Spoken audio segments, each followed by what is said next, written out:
नमस्कार दोस्तों, स्वागत है आप सभी का आपके अपने यूट्यूब चैनल पर। दोस्तों आज के इस वीडियो में हम पढ़ने वाले हैं मध्य प्रदेश पटवारी परीक्षा 2022-23 की सामान्य प्रबंधन से संबंधित महत्वपूर्ण प्रश्नों का भाग छठवां, जिसमें हम 25 प्रश्न यहाँ सॉल्व करेंगे जो आपके आगामी परीक्षा के लिए बहुत ही ज़्यादा इम्पोर्टेंट साबित हो सकते हैं। तो वीडियो को बिना कोई स्किप किए पूरा ज़रूर देखिएगा। तो चलिए स्टार्ट करते हैं। पहला प्रश्न है अपना, प्रबलीकरण का सिद्धांत किस पर आधारित है। ठीक है, प्रबलीकरण का जो सिद्धांत है वह किस पर आधारित होता है। तो राइट आंसर है यह अधिगम सिद्धांत और स्किनर के सिद्धांत पर आधारित होता है। अधिगम सिद्धांत और स्किनर के सिद्धांत पर आधारित होता है प्रबलीकरण का सिद्धांत।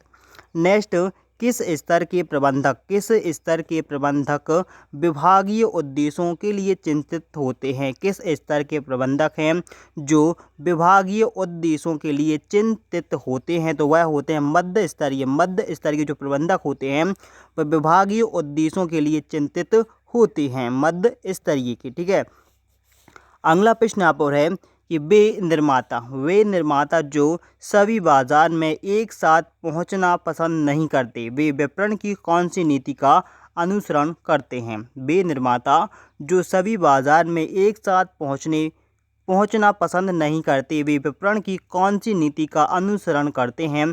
तो वह केंद्रित विपणन नीति को अपनाते हैं, केंद्रित विपणन नीति के लिए अपनाते हैं। अगला प्रश्न आप है, संगठन में प्राधिकरण के 3 प्रमुख प्रकार कौन कौन से। संगठन में प्राधिकरण के 3 प्रमुख प्रकार कौन कौन से हैं। देखिए, पहला है लायन, दूसरा है स्टाफ और तीसरा यहाँ पर है प्रकार्यात्मक। ठीक है, क्या है, लायन, स्टाफ और प्रकार्यात्मक है। ठीक है, अगला प्रश्न आप देखिए, बाजार को उप बाजारों में बांटना क्या कहलाता है। बाजार को उप बाजार में बांटना क्या कहलाता है। तो उसके लिए बाजार विभक्तिकरण कहा जाता है, बाजार विभक्तिकरण कहा जाता है, बाजार को उप बाजारों में बांटना।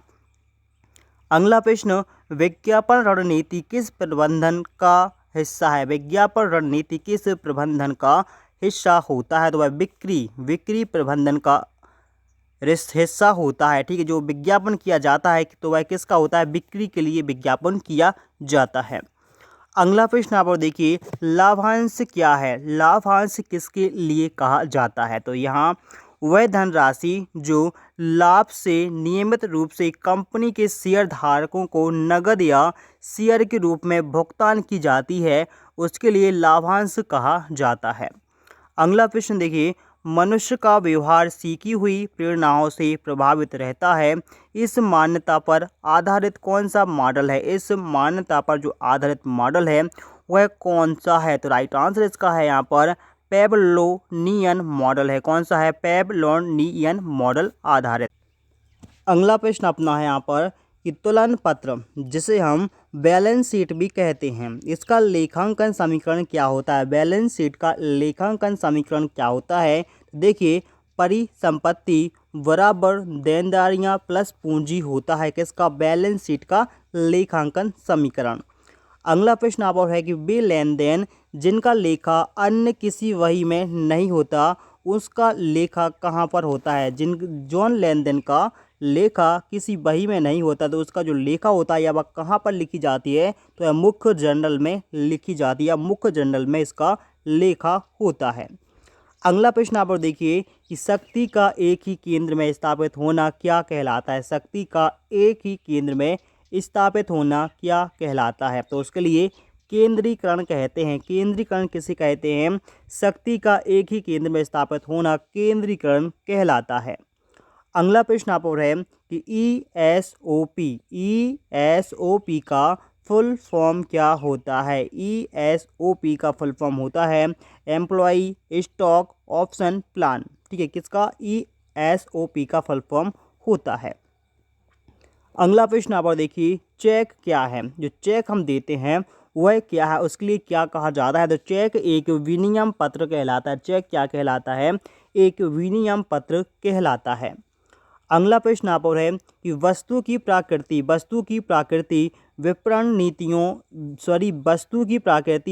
निर्णयों को प्रभावित करने वाला कौन सा घटक होता है। प्रभावित करने वाला कौन सा घटक होता है तो उसके लिए बाह्य घटक कहा जाता है या बाह्य घटक। अगला प्रश्न है अपना कि मैनेजमेंट इन इंडस्ट्रियल वर्ल्ड नामक जो पुस्तक है यह किस लेखक ने लिखी है। तो इस पुस्तक के लेखक का नाम है हरविंसन। क्या नाम है? हरविंसन नाम है। अगला प्रश्न आप और है कि प्रबंध यह जानने की कला है। प्रबंध यह जानने की कला है कि क्या करना है। प्रबंध यह जानने की कला है कि आपको क्या करना है, उसे सबसे अच्छा तरीका कौन सा है करने का एवं सबसे सरल तरीका कौन सा है। यह कथन किसने कहा है? प्रबंध यह जानने की कला है कि क्या करना है तथा उसे करने का सर्वोत्तम एवं सुलभ तरीका कौन सा है। यह किसने कहा है? तो है F.W. टेलर ने कहा है। F.W. टेलर ने कहा है। ठीक है, जो प्रबंध की परिभाषा ने ऐसी दी है। ठीक है, अगला प्रश्न आप और देखिए, मनोवैज्ञानिक परीक्षण किस प्रकार के कर्मचारियों पर किया जाता है। मनोवैज्ञानिक जो परीक्षण किया जाता है यह किस प्रकार के कर्मचारियों पर किया जाता है। तो जिन्हें एक ही प्रकार का कार्य बार बार करना पड़ता है, एक ही ऐसे कर्मचारी जिन्हें एक ही प्रकार का काम बार बार करना पड़ता है, उन कर्मचारियों पर मनोवैज्ञानिक परीक्षण किया जाता है। अगला प्रश्न आप और है कि प्रतिबल साक्षात्कार क्यों लिया जाता है। प्रतिबल साक्षात्कार क्यों लिया जाता है? तो ताकि पता लगा सके कि आवेदक दबाव में कैसा प्रदर्शन करता है। ठीक है, आवेदक जो इंटरव्यू लिया जाता है प्रतिबल से, यह इसलिए लिया जाता है ताकि यह पता लगा सके कि जो आवेदक है वह दबाव में कैसा कार्य करता है, इसलिए उससे कैसा इंटरव्यू लिया जाता है, थोड़ी दबाव में या प्रतिबल से। ठीक है, अगला प्रश्न आप और है कि मूल हार्स किस प्रकार की संपत्तियों पर हर वर्ष लगाया जाता है। मूल हार्स किस प्रकार की संपत्तियों पर प्रतिवर्ष लगाया जाता है। तो स्थायी संपत्तियों पर लगाया जाता है। स्थायी संपत्तियों पर लगाया जाता है। नेक्स्ट, न्यूनतम मजदूरी अधिनियम किस वर्ष पारित किया गया था। न्यूनतम मजदूरी अधिनियम किस वर्ष पारित किया गया था। तो यह 1947 में पारित किया गया था। 1947 में पारित किया गया था न्यूनतम मजदूरी अधिनियम 1947। अगला प्रश्न आप और है लेखांकन पुस्तपालन की कौन सी क्रिया है। लेखांकन पुस्तपालन की कौन सी क्रिया कहलाती है। तो उसके लिए उत्तरवर्ती क्रिया कहा जाता है। खाता बही क्या है। खाता बही क्या होता है। तो खाता बही खातों का एक समूह होता है। खातों का एक समूह को क्या कहा जाता है?